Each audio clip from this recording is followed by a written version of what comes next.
Good day and welcome to DepEd TV, a venue where you can be in one place virtually, even from different locations in reality. This is Teacher Rev, your grade 11 math teacher, your guide to an amazing and exciting math venture. Many common statistical procedures require data that approximately follows a normal distribution. However, normally distributed data isn't always the case. There are instances wherein the population is skewed. I hope you still remember our lesson about parameter and statistic and the sampling distribution of the sample mean, which we previously discussed. We know that statistics is a tool in which, one way or another, direct us towards appreciating the importance of data analysis in our experiences in life. This time, let's focus our lenses on some cases wherein the population is skewed. Today, we will realign our gears and center our attention as we discuss central limit theorem. Let's recall what we've learned before. Consider a population of senior high school consisting of the values 1, 2, 3, 4, 5, and 6. Let's compute the population mean, the population variance, the population standard deviation, and illustrate the probability histogram of the sampling distribution of the means. Remember, we get the population mean using the formula, where is the population mean is the sum of all the data present in the population is the population size. Let's substitute what we have in the formula. Add each data divided by the population size. Then, let's simplify our value. So, the population mean is 3.5. Note that to solve for the population variance, subtract each value of the population by the population mean, and then square the results. Let's use our calculator for faster computation, and we are going to do it per row. We know that the population mean is 3.5. Let's assign 3.5 as value of x. How do we do that? We key in 3.5, we click on STO to store value, and we click on the variable x. That means the value of x is 7/2 or 3.5. So, let's start by computing the first row. So we have 1 minus the mean, which is x, is equal to -5/2 or -2.5. We then square this, and the result is 25/4 or 6.25. Now for the second row, we key in the score minus the mean, which is x, and the answer is -3/2 or -1.5. We square this value, and the result is 9/4 or 2.25. Now for the third row, we have 3 minus the mean of x. The result is -1/2 or -0.5. We then square this value, and the result is 1/4 or 0.25. Now for the fourth row, we click on 4 minus the mean of x is equal to 1/2 or 0.5.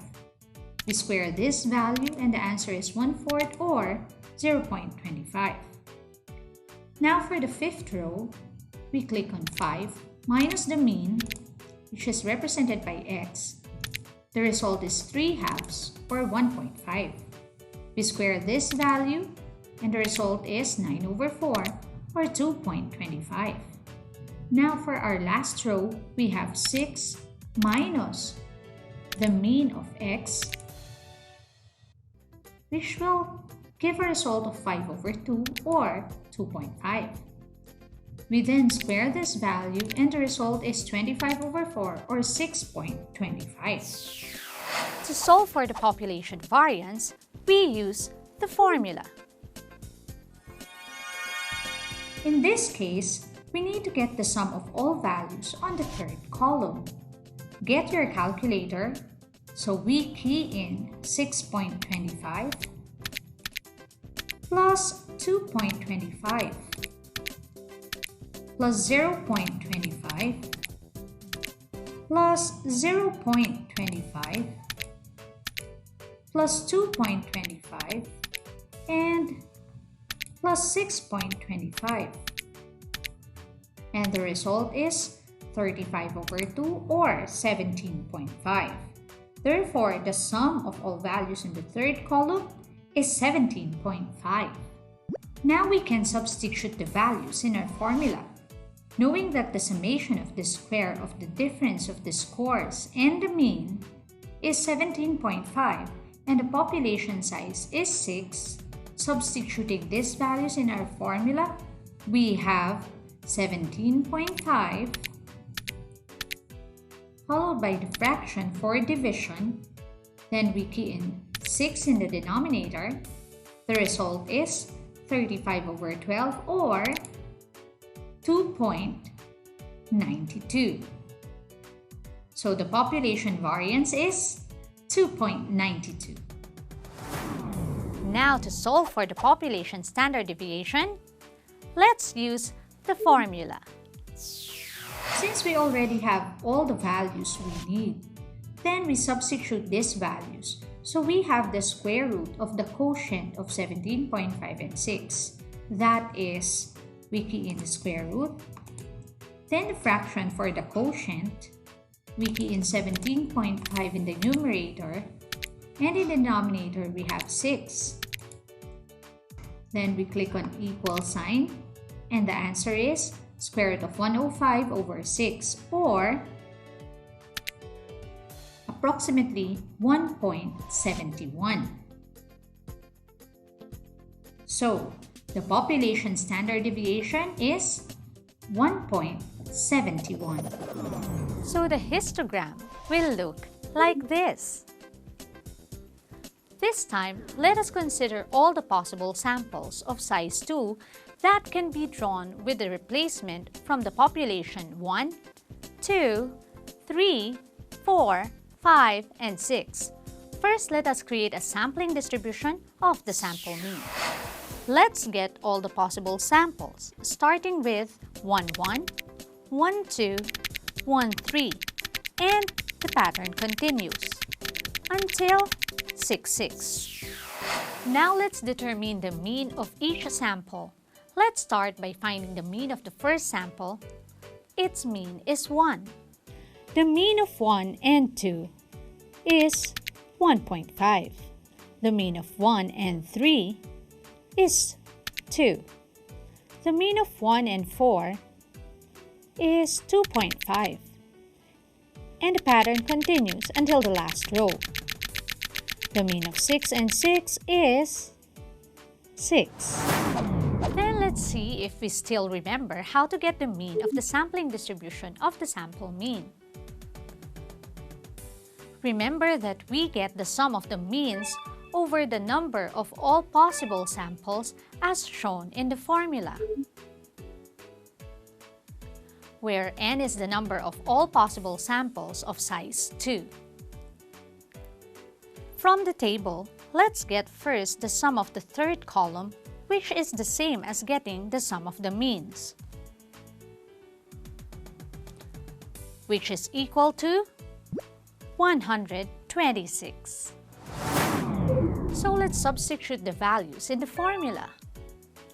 We know that the sum of the sample mean is 126, and the number of all possible samples of size 2 is 36.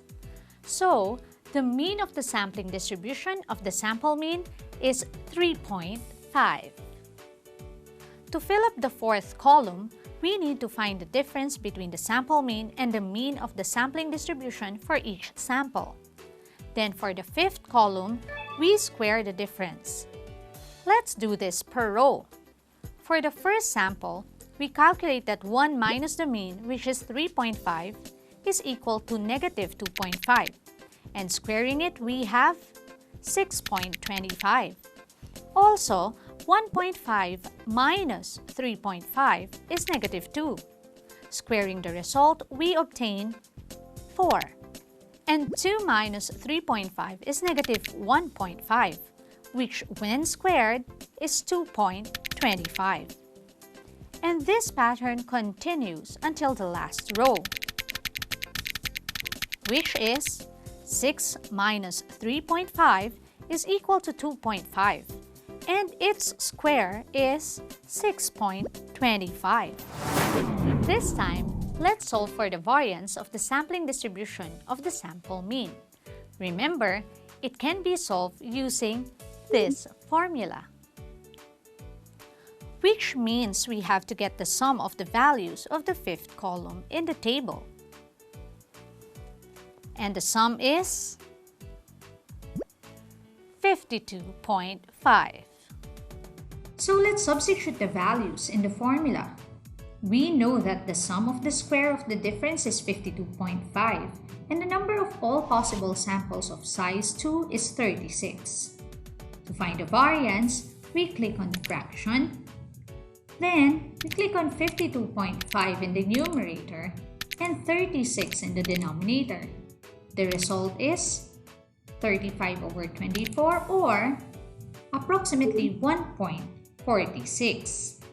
So the variance of the sampling distribution of the sample mean is about 1.46. And to solve for the standard deviation of the sampling distribution of the sample mean, we need to get the square root of the variance. Since we have all the values, let's substitute it in the formula. So we have square root, then we key in fraction for the quotient. We click on 52.5 in the numerator and 36 in the denominator. The result is square root of 210 over 12, or approximately 1.21. So the standard deviation is 1.21. Now, to illustrate the probability histogram of sampling distribution of the mean, let's create another table. What have you noticed with the sample mean? Exactly. If your answer is that the means started with 1 until 6 with an interval of 0.5, and these values are just being repeated. Thus, the probabilities are as follows. The sample means 1 and 6 have probability of 1 over 36, while the sample means 1.5 and 5.5 have probability of 2 over 36. The sample means 2 and 5 have a probability of 3 over 36. The sample means 2.5 and 4.5 have the probability of 4 over 36, while the sample means 3 and 4 have the probability of 5 over 36. And the sample mean 3.5 has a probability of 6 over 36. Now the probability histogram of the sampling distribution of the sample mean is shown. If you have your notes from our discussion, how would you describe the values of the population mean and the mean of the sampling distribution? We know that the population mean is 3.5, while the mean of the sampling distribution is 3.5. If your answer is that the population mean is equal to the mean of the sampling distribution, then your answer is correct. This time, let us look at the relationship of the population variance and the variance of the sampling distribution. The population variance is about 2.92, while the variance of the sampling distribution is about 1.46. It seems that the two values are not even related, but let's look further. Remember that the sample size in our example is 2. What if we divide the population variance by the sample size? What will be the result? So let's key in the fraction for a division. We click on 2.92 over 2. And the result is 73/50 or 1.46. Based on our computation, the result is 1.46. Now, what conclusion can you make out of that? Exactly! The variance of the sampling distribution of the sample mean is equal to the population variance divided by the sample size. This time, let us look at the relationship of the population standard deviation and the standard deviation of the sampling distribution. The population standard deviation is about 1.71, while the standard deviation of the sampling distribution is about 1.21.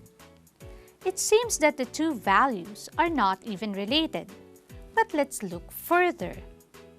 Remember that the sample size in our example is 2. What if we divide the population standard deviation by the square root of the sample size? What will be the result? So let's key in fraction as a quotient of 1.71 and square root of 2 in the denominator. The result is approximately 1.21. Based on our computation, the result is 1.21. Now, what conclusion can you make out of that? Exactly! The standard deviation of the sampling distribution of the sample mean is equal to the population standard deviation divided by the square root of the sample size. Let's go back to the probability histogram. The probability histogram of the population looks like this, while the probability histogram of the sampling distribution of the sample mean with size 2 with replacement looks like this.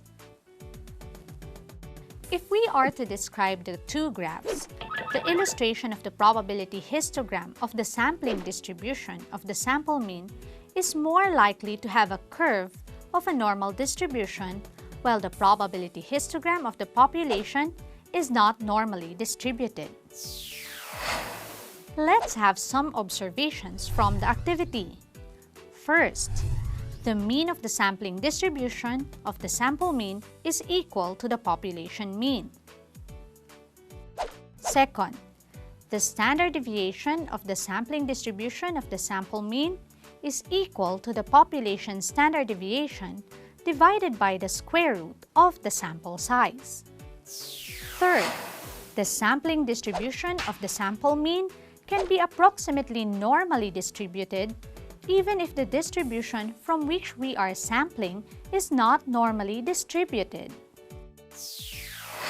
Based on the observation, we form what we call as the central limit theorem, which states that if the population is normally distributed, the sampling distribution of the sample mean is also normally distributed. But what if the population is not a normal distribution? That is where the central limit theorem addressed this question. The distribution of the sample mean tends toward the normal distribution as the sample size increases, regardless of the distribution from which we are sampling. As a simple guideline, the sample mean can be considered approximately normally distributed if the sample size is at least 30. It is generally accepted that a sample size of at least 30 is large enough to conclude that the central limit theorem will ensure a normal distribution in the sampling process regardless of the distribution of the original population. Why is it important to know the central limit theorem? Normal distribution has numerous mathematical properties that makes it a useful and simple tool for statistical inference. But in some cases, variables do not tend to be normally distributed. The central limit theorem takes care of this problem.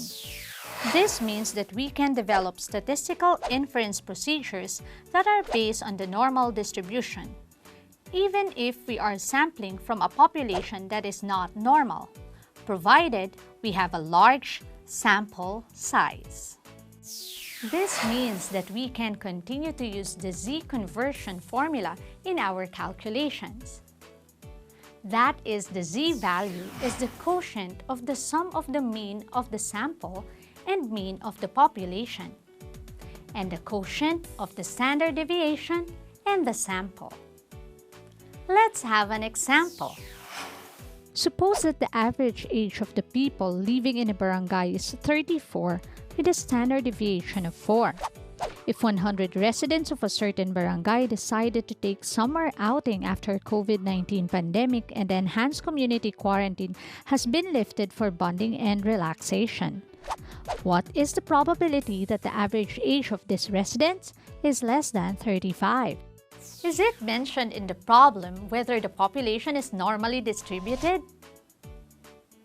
I agree with you. It is not given that the population is normally distributed. But how many barangay residents decided to take summer outing? If your answer is 100, then your answer is correct.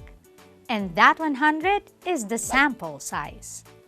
It is not given that the population is normally distributed, but since the sample size is greater than 30, then you can assume that the sampling distribution of the mean ages of 100 barangay residents is normal according to the central limit theorem. The central limit theorem ensures the normality of the distribution of the sample mean taken from a population that is not normally distributed. What else do we know from our problem? If your answer is that the population mean is 34 and the standard deviation is 4, the mean of the sample is 35 and the sample size is 100, then your answer is correct. So the first step is to write the given data. How are we going to convert the raw score to the standard score? We can use the formula from earlier discussion, where z is equal to the quotient of the difference of the mean of the sample and the mean of the population, and the quotient of the standard deviation and the square root of the sample. Since we have all the values we need, we substitute these values, where z is equal to the quantity of 35 minus 34 over the quantity 4 over square root of 100, which will be equal to 1 over the quantity of 4 over 10, which when simplified will be 10 over 4, which when written in decimal will be equal to 2.5. So, the standard score is 2.5. If we are to locate 2.5 in a normal distribution, it will look like this. And now, to get the probability, we use the z-table. Note that in symbol, it will be written as shown. Looking at the table, we have the value of 0.9938. Therefore, the probability that the random sample of 100 persons has an average of fewer than 35 years is 0.9938. If we make a relative histogram of samples with various sample sizes, suppose that the distribution of the ages in the barangay looks like this. This is an example of uniform distribution. Each individual has an equal probability to be selected as a sample. The histogram will look like this. If the sampling distribution of the sample mean is equal to 40, different samples of size 40 were selected, then calculate the mean of each sample. The histogram for those mean will look like this illustration, which becomes a little bit interesting. The curve starts to show. If the sampling distribution of the sample mean is equal to 80, different samples of size 80 were selected, then calculate the mean of each sample. The histogram for those mean will look like this illustration that is almost close to a normal curve. Let's summarize what we have learned. If all the possible sample size are drawn from a population with mean and variance, then the sampling distribution of the sample mean has the following properties. First, the mean of the sampling distribution of the sample mean is equal to the population mean. Second, the variance of the sampling distribution of the sample mean is given by the quotient of the square of the standard deviation and the sample. Third, the standard deviation of the sampling distribution of the sample mean is given by the quotient of the standard deviation and the square root of the sample. Today has been a great learning experience. Hope you enjoy while learning. See you next week on another Math Venture with Teacher Rev. Let me leave you with a quote. Statistics can be made to prove anything, even the truth. God bless everyone. Bye!